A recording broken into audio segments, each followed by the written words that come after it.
Welcome, everybody. Today on Ask the Experts, we're talking about one of the most exciting frontiers in AI, which is AI companions.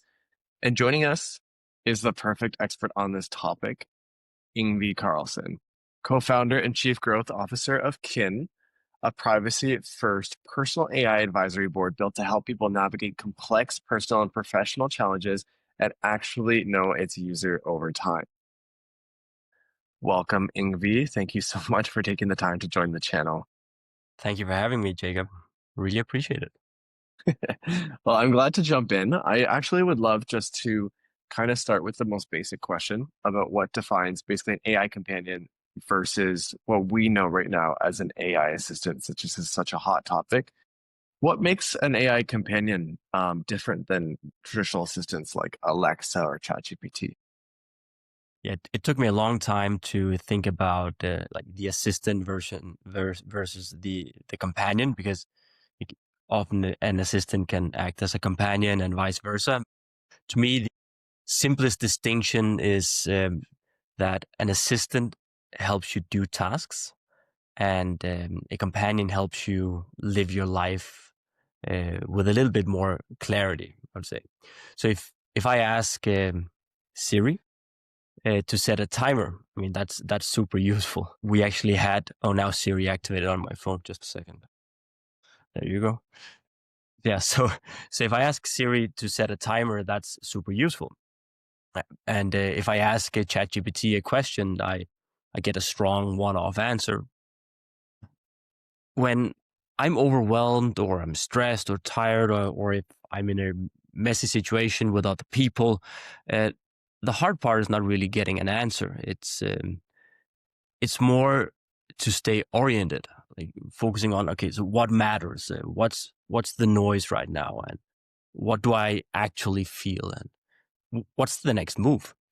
So to me, a companion is built for continuity, and it remembers context, your patterns, and your goals, and yeah, it's not just responding to a one-off prompt, but more responding to you over time.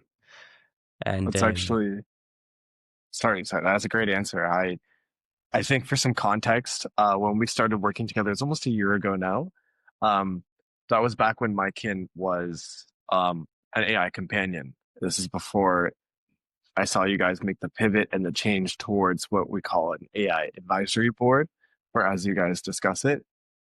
I was wondering what was behind that change. Where did you want to go from just maybe one overall companion towards a multifaceted approach with an advisory board? so actually, a few things. One thing is that the word AI companion is often associated with romantic chatbots. So that's kind of one thing, and I didn't really appreciate that so much.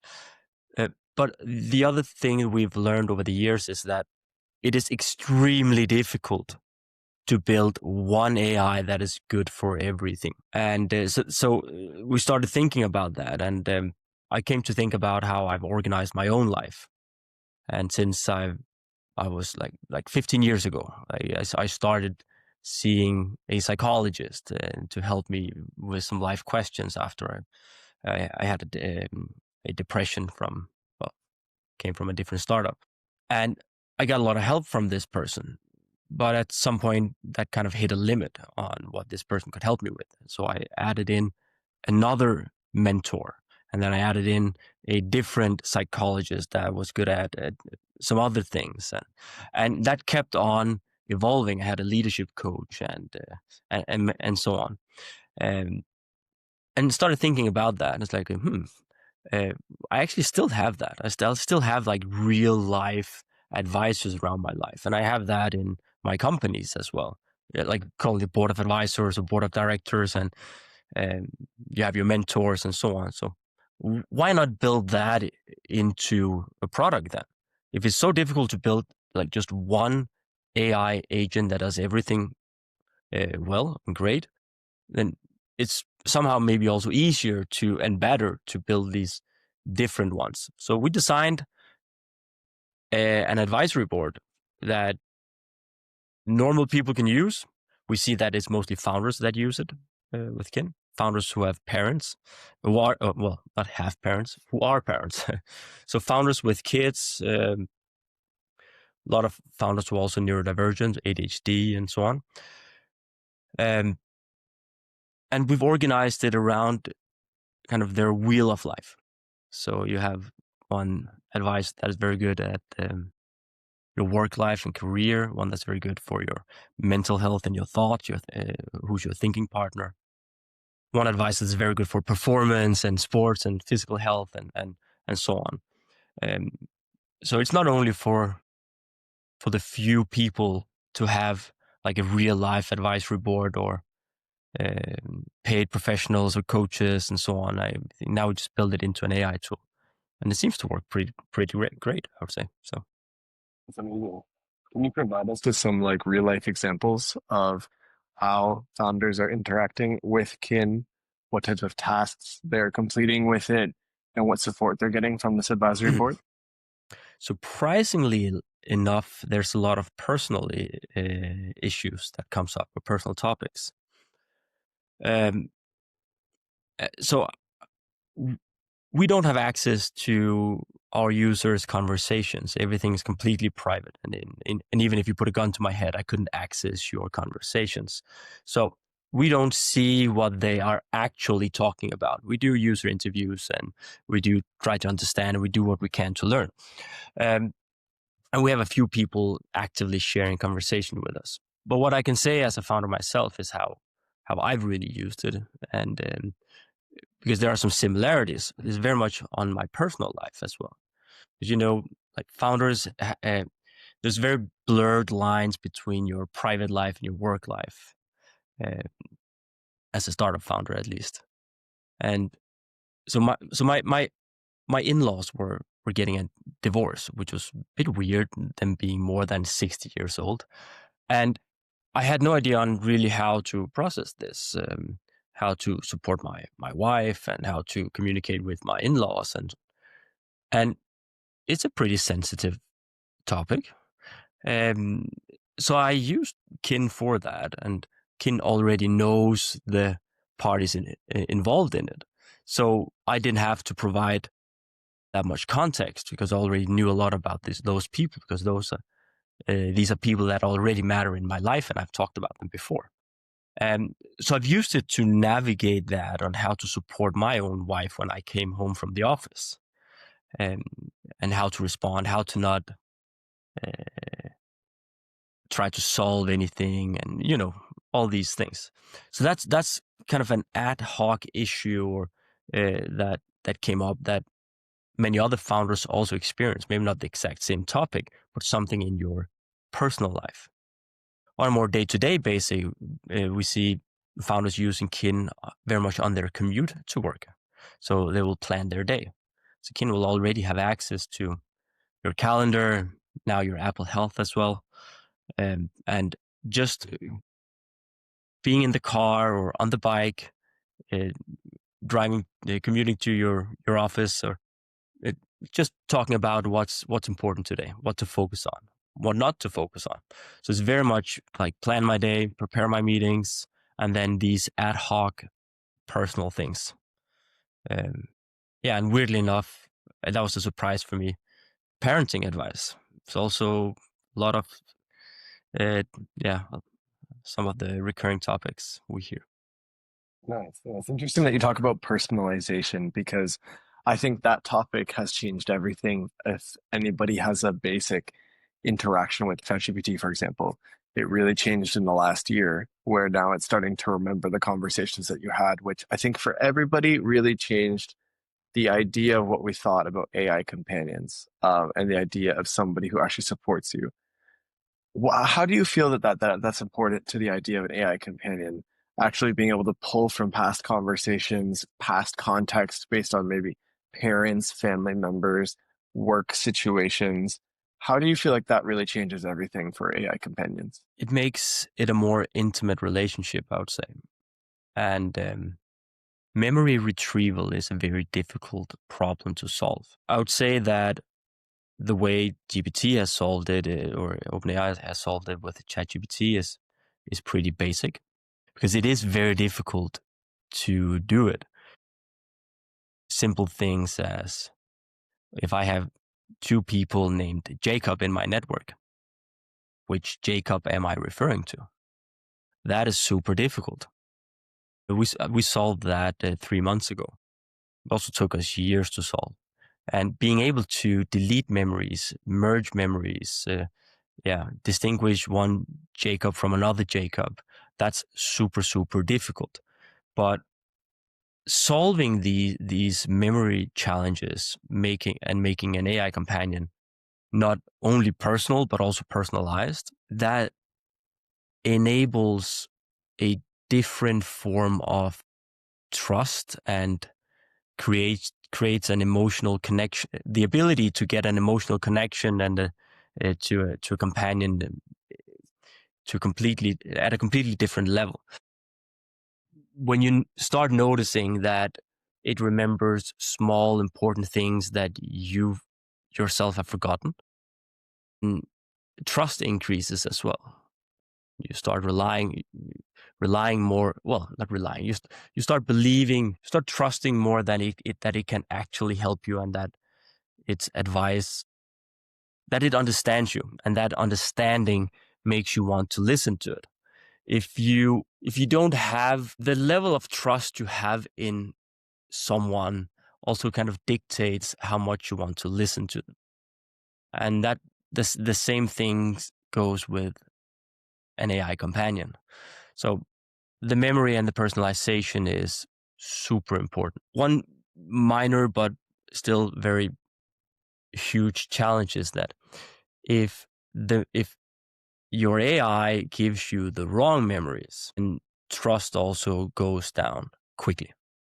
It's like you go to your doctor and and the doctor gives you an advice, and you say, okay, you trust the doctor. You have a high level of trust in your doctor, maybe, and say, okay, you take this prescription medicine and you do it. Just once and notice that your doctor is lying to you, the trust is gone forever. You're never going to trust that doctor again, because your buy-in level of trust is so high, if you will. And I think it's the same here. You trust the AI until you don't when it comes to memory. So yeah. That's true. And I feel like I've had the personal experience where I asked ChatGPT to do something, then I asked it, hey, remember this? And when I went back to it, unless I said the exact same prompt or for some reason I had used it in a weird way, all of a sudden everything was ruined. It was going back maybe hours of work behind. So I felt like I wasn't like really listened to. And when I put in, please remember this, I had that issue exactly. And I think that it can be really frustrating user experience. You mentioned that Kin had done something to fix this. Could you explain a little bit more on your guys' memory usage and how you can actually make the memory meaningful? Yeah, I mean, we've structured the memory in a pretty unique way. And one thing is that we put memories in relation to each other. Um, like think like a mind map or knowledge graph. That's one thing. But we also put in a timeline, so we can see, okay, when did certain things happen, and we're able to see, okay, like to put kind of see if, okay, uh, you've talked to Jacob, who you play tennis with, and you've talked to Jacob, who you did a podcast with. And is that the same Jacob? How does it know that? Well, it is the same Jacob because you talked about tennis and podcast, and you were at this location together a year ago where you did this. So it's probably the same Jacob. So being able to make these things and then visualizing it in a graph, that is just pretty unique. And we've stored all that memory on your device, on the phone, so it runs. It just runs on your phone, and the power you have on your device is what makes all the heavy lifting. Uh, Something I think we spent 2 years building or something. It's and I haven't seen anyone else doing it, which is also why we can merge memories. So if it if it for some reason made a mistake, you can say, okay, I spelled Jacob with a K instead of with a C. Okay, I can merge it. But you also, let's say you also just go by the nickname Jake. I don't know.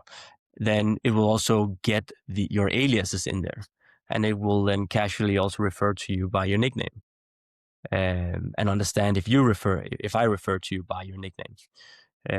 Then being able to delete memories and have the AI understand when a memory is no longer relevant, which is really, really difficult. Like, when is a memory no longer relevant? You worked at this place, then you switched job, and now you work here. How does the AI know that this old job is no longer relevant? So what is the importance important of a memory over time, and what type of memory? I mean, if it's it could be a big life event. Okay, maybe that's very important. And maybe it's a personality trait thing. Maybe that is very important. But if you just went to a certain restaurant, maybe that's less important. So how does it indicate this, and how does memory fade over time, and how does the AI forget it over time? It's also important. So super difficult. And the only thing I can say really is that when you use an AI companion with a heavy memory system like Kin, it just feels different. You'll notice it after you've used it for maybe a week or so. You'll start noticing that it is really, really different. It feels different. Okay. And it sounds interesting what you talk about deleting memories. And I think that's probably the most sensitive topic, or an introduction to the most sensitive topic within companionship, AI, and personal advisory boards is privacy. I think the idea of a customer, and one of my favorite things that you say every time we talk is that, like, gun to my head, if you asked me what information was inside somebody's kin, I couldn't tell you. And I love that concept, but I was wondering if you could just maybe explain a little bit more about what privacy means to kin and how important it is to companionship AI, so that people don't feel a breach of trust and people can really lean in um, to the process of changing their life with companions like kin. I mean, I think overall, your data is your business, it's not mine. And this is one of the main reasons why we've started to build Kin in the first place. For, I don't know, like more than 15 years, I've been very interested in philosophy and Austrian economic theories and everything about like private property rights and basic human rights as well. And I've always felt that what is yours is yours. But for some reason, when we came to the digital world, that wasn't something that it wasn't the same. Because computers are very good at identifying computers. They're just not very good at identifying human beings and what human beings own and control. Um, and it was really annoying to me for me to see that every single company in the world, more or less, just started to basically use other people's private property, which is their behavior and their digital identity and so on. And well, we don't need to talk about big tech, but it is basically your digital identity, and you own it and you control it. Well, you should control it, but you're the one producing it. So I've always so what it means to me is that it is your business. It's not my business. So if I want to build an ethical product, I need to stay true to that uh, premise. And so one thing we wrote down in the beginning is that we need to trust technology more than we need to trust people when it comes to this topic on privacy and confidentiality and data control. So we decided early on that all your data needs to be encrypted. It needs to be encrypted with private keys, and it needs to be stored on your device. So we don't have your data. We don't pay for any data storage. We don't have any databases. It's all on your phone. So I don't have your data. That's why I can say that, like, even if you put a gun to my head, I can access it. I don't have it. Like, it's only on your device. The flip side is, of course, if you delete the app or you change your phone, I mean, the data is gone. Right now, that's a feature, not a bug. Uh, that said, we have solved something that no one else has solved. We just haven't put it live yet, and that is the ability to synchronize the data you have on your phone with a kin version on the desktop that will be out sometime this year, and have that synchronization happening while the data is encrypted with your private keys. So at no point do we get access to the data. And I don't think anyone in the world has done this. We haven't offered it yet to our users, but we will later this year, maybe in Q1. So yeah, and then we have another thing that we're also working on. There is, well, yeah, more on privacy stuff that no one else has done, but it means it means a lot. Privacy to me means a lot. Like maybe say one correction on it is it's not really about privacy. It's more about control. Like you control you. But if you give me permission to see your data, and then that's fine. It's about you need to be the one in control. But I get why people don't care much about it in their everyday life. Like why should you? Why should you care about that Meta has access to everything that you do? And there's a good reason for that. It's because it's not top of mind. What you care about is not privacy. What you care about is not being vulnerable. And to illustrate that is like, just imagine that you walk into your room and you see your friend standing there, and your friend has your phone in their hands, like browsing through your messages, right, or your images, just standing there with it. Now, how would that make you feel? Not so good. Like, you're pretty uncomfortable. And that's the difference. I mean, in that situation, you would feel vulnerable. Yeah. So that's what it's all about. It's about basic human rights, private property, ethical business, and trying to make individuals understand that this might be very important to you sometime in the future. And the way we do that is by creating a product where they don't have to think about it. Oh, I love how privacy first kin is. And that was actually a really great example of, at least of how I would feel. And I guess you're right. People are scared of vulnerability. And I think that's something that might change a lot into the future as, these huge teased releases from Kin come out. But also, just about the future, I guess one of the last topics I wanted to discuss was where AI companions are headed. So maybe in the next 3 to 5 years, I'm sure being on the frontier, you probably have an idea. As somebody who's interested in AI my whole life, as soon as we started hearing about technology, everyone, I'm sure, has the idea, kind of the Jarvis, like AI does everything for you type of idea. Do you think that's a reality one day, or where do you think that AI is going, especially AI advisory boards? I mean, who knows, right? Uh, One thing I've thought about is that I think we're going to see a shift from chat with an AI to live with an AI. I think right now most experiences are reactive. Like you ask, it answers. I think the next phase is more contextual and more proactive, hopefully in a respectful way. Uh, I do see that you'll have companions being also super agents. I mean, one of the very difficult things with kin, and I think we spend way too much time on this, is trying to narrow down like what to work on, because you want to do all of it. And you can kind of see that, okay, we can have the agent use these verifiable methods to do shopping for you, and then book a tennis court for you, and then auto invite your friends, and all these things that agents theoretically can do or will be able to do. You can have that in your companions as well. And I have no idea where it will end, feature wise, product wise.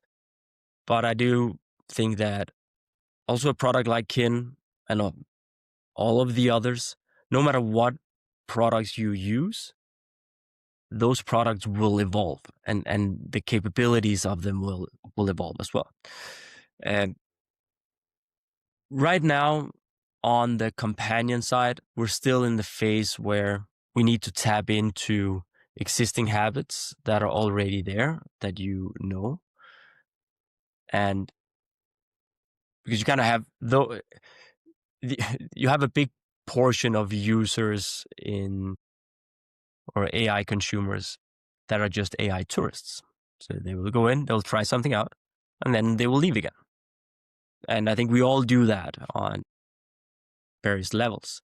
So I think now we're still in this phase where people are using it to solve problems that they already have, and existing habits, and then you will start to establish like new behavior that we have never seen before. One of the things, like using an AI for coaching, is somewhat a new habit. We've seen it before on many years ago, but it's still a little bit weird to many people. But I think people will get used to that. So yeah, you're gonna live with an AI. I think that. No, I agree completely. I think it's also super interesting with the creation, or at least the news of, I mean, AI inside of robots, inside of people's houses. Have you ever envisioned the probably million things that you envisioned for Kin, the idea of a physical product? Or for now, is your guys' roadmap always just been? No. The physical product has been part of it also from the start. The idea of it. Yeah, I mean, it, it's about data. Then it's data capture, right? In an so ideally, I want all the data that you produce, wherever that is, to be inside of Kin. So we just start one place somewhere, and when we get very good at solving this, then it expands over to other things. I don't know if it's then still like on the Kin app, or if it's I don't know yet. Because we started out with the idea of having a platform, and we still have that. It's named something else, where other people can build privacy-focused AI tools. So yeah, physical products especially for data capture, and yeah, 100%. Yeah. When that I'm, is, I don't know. I'm looking forward to my Kin bot in a couple of years from now. Me too. Um, Awesome. Well, to wrap this up, I'd love to just know a little bit more about where Kin is heading. Where could we maybe follow you if we want to see these new releases that you told us about in Q1? No pressure. But yeah, just let me know where do you think Kin's going and where can we follow along? You can follow us in our Discord community. We have a Kin Discord. Then we're relatively active on TikTok and LinkedIn, I would say, but mostly on our personal profiles, if anything. I think where Kin is heading is right now we're focusing very much on this high performing founder mindset. People basically running a marathon, which is founders or elite athletes. We're partnering up with a lot of professional coaches, professional athletes, building in-app sessions with them that you can go in and you can use for whatever challenge that is in front of you. So we're trying to really be good at the coaching side for the next 6 months. I'd say that is the core focus. But you will be able to see more integrations. We're launching the Apple Health integration this week or next week. Desktop will be there as well. Synchronization, encrypted private synchronization between devices will be there. And then we'll see. We're gonna raise another round here soon as well. So that's it's gonna put some fuel on under the rocket, I would say. That's amazing. Well, what I can do is wherever I post this video, on all socials and everything, I will link your guys' Discord, TikTok, LinkedIn, and then also all your personal handles so people can follow along, see what's exciting. Um, Yngvi, I can't thank you enough for taking the time today just to sit down and discuss this with me. I'm sure we will all be watching closely to see what you guys are up to. But for now, I just wanted to say thank you, and I look forward to talking to you soon. Okay? Thank you, Jacob. Really appreciate it.